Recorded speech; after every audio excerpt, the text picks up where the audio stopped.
সকালবেলায় ফোন করে বললাম যে গাড়ি লাগবে, আমরা মুত্রায় কাজ করছিলাম।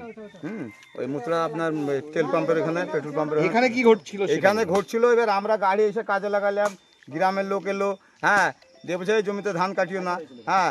তারপরে আমরা গাড়ি বন্ধ করে দিলাম যে আমরা লেফড়ার জায়গায় কাজ করব না। আচ্ছা, তারপরে পুলিশ প্রশাসন এলো, পুলিশ প্রশাসন এসে ফাইসালা করে দিল যে হ্যাঁ ধান কাটো, দরকার হলে ফাড়িতে যে ধান রাখবো, যার কাগজপাতি আছে তার তখন ফাইসালা করে আমরা করবো, তোমরা কেউ ঝগড়া করিও না। দিয়ে আমাদের গাড়ি আবার চলতে লাগলো।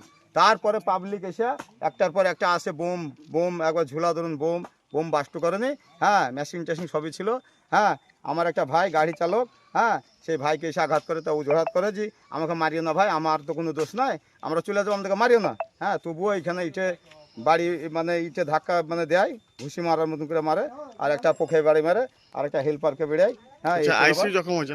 হ্যাঁ, আর পুলিশ ছিল, সেবিক পুলিশ ছিল, হ্যাঁ। তারপরে ছোটবাবু ছিল, এক পুলিশ অফিসারকে গলায় হোঁসাও লাগায়, হ্যাঁ। তার পরবর্তীতে আইসি সাহেব খবর পেয়ে আসে, আইসি সাহেবের এখন সাবলে বাড়ি মেরেছে, এখন আইসি সাহেব বকুন্য হসপিটালে গুরুতর মানে অবস্থা খুব খারাপ, যা দেখলাম 8টা 9টা সেলাই, হ্যাঁ, ব্লাড মানে রক্তই থামছে না, এখন বহরমপুর ট্রান্সফার করে এই পর্যন্ত আমরা দেখলাম।